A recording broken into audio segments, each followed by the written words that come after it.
Bold player and series predictions for Mavericks vs. Celtics 2024 NBA Finals. After the Dallas Mavericks blew out the Minnesota Timberwolves on Thursday, their date with the Boston Celtics is set for the 2024 NBA Finals.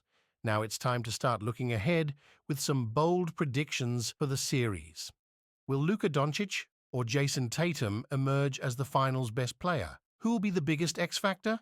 Who will ultimately win? And how long will it go? Those questions and more are answered below. Luka Doncic will lead the finals in scoring. In 2006, Dwyane Wade averaged 34.7 points in the finals. 6 years later, Kevin Durant put up 30.6 points in the 2012 finals. No one else in the NBA's three-point era averaged 30-plus in a finals before turning 26. Well, even with the Boston Celtics boasting this season's third-best defense, you can count on one more player joining that club. Luka just turned 25 in February, and he averaged 32.4 against Jaden McDaniels, Rudy Gobert, and the league's best regular season defense.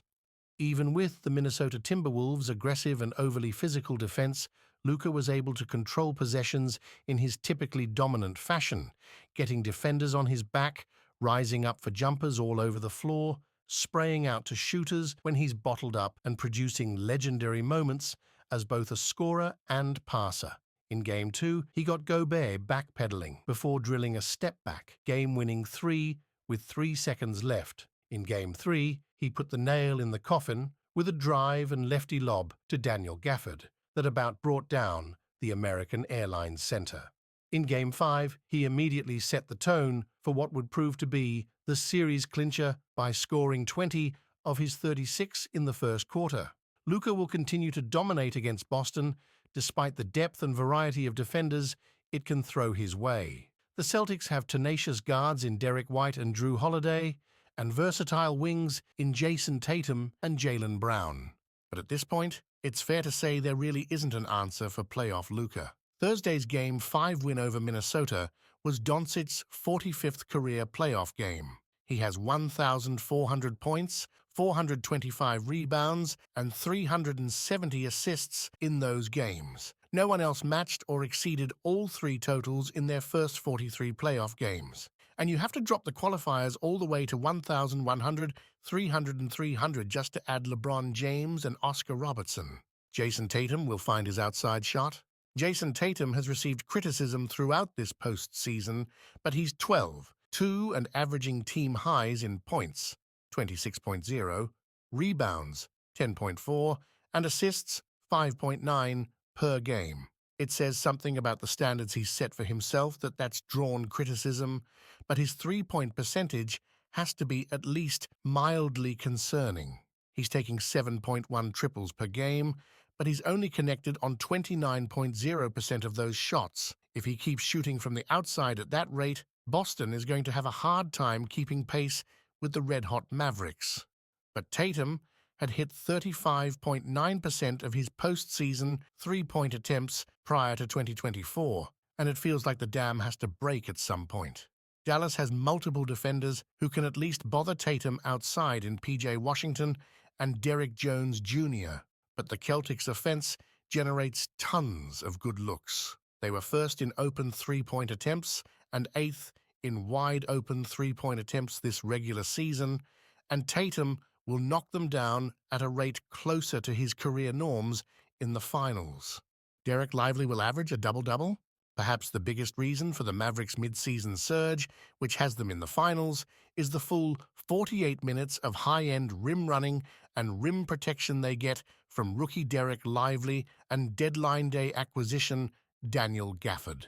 With 2 above-the-rim lob threats for Luka to target, Dallas's pick-and-roll game is almost unstoppable. Follow the playmaker and his diving big to the paint, and the shooters flanking the action will be open. Stay home on the outside, and Lively and Gafford will destroy the rim. And over the course of the finals, the younger threat is going to slowly take over some of Gafford's playing time. Right now, the minutes are split pretty evenly, but Lively is a bit more active on the offensive boards, and he's had a massively positive impact on Dallas's point differential this postseason.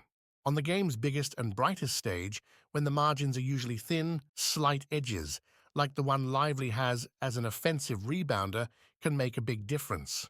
Right now, he's averaging 8.5 points and 7.1 rebounds in 21.5 minutes. Those marks will creep over double figures in the finals, which is pretty remarkable for a rookie. Only 9 players in NBA history pulled off that feat in their first year, and the most recent was Magic Johnson in 1980. In hindsight, the Mavericks' decision to blatantly and explicitly tank to hang on to their 2023 first-round pick was a good one. The Celtics will push it to Game 7. The Celtics had a spectacular regular season. Beyond going 64-18, Boston's 10.8 SRS ranks 5th in NBA history. The teams ahead of them on that list, the 1970-71 Milwaukee Bucks, 1995-96 Chicago Bulls, 1971-72 Los Angeles Lakers, and 2016-17 Golden State Warriors, are all legendary, and that doesn't even begin to put their regular season in proper context. This is a juggernaut. Make no mistake about it. And even with Dallas on fire, Kristaps Porzingis either out or potentially compromised for the finals, and Boston seemingly prone to letdowns, the Celtics will still get to at least 3 wins in this series. Jaylen Brown is scoring with both volume, 25.0 points per game, and efficiency, a 59.6 effective field goal percentage. Dereck White is averaging 17.8 points and 3.4 threes, while shooting 40.7% from deep. And Boston is getting timely contributions from all over the rest of the rotation. The Mavs' defense has been crucial in getting them to where they are, but they're not shutting this 3-point heavy attack down altogether. The Mavericks will claim the NBA title on the road. You can look at the difference in the Eastern and Western Conference playoffs a couple different ways. On one hand, the depth of the West and the competitiveness of almost every series could have the Mavs feeling pretty exhausted and beaten up by the time the finals start. Boston's been able to cruise past the Heat without Jimmy Butler, the Cavaliers without Jarrett Allen, and for a few games, Donovan Mitchell and the Pacers, who were missing Tyrese Halliburton in Game 3. The Celtics should be fresh. On the other hand, Dallas is battle-tested and hardened. Wrapping up the Wolves series in 5 games earned them a little extra rest too. And right now, the Mavericks seem to have a solve for everything the league's best and most physical defense is throwing at them.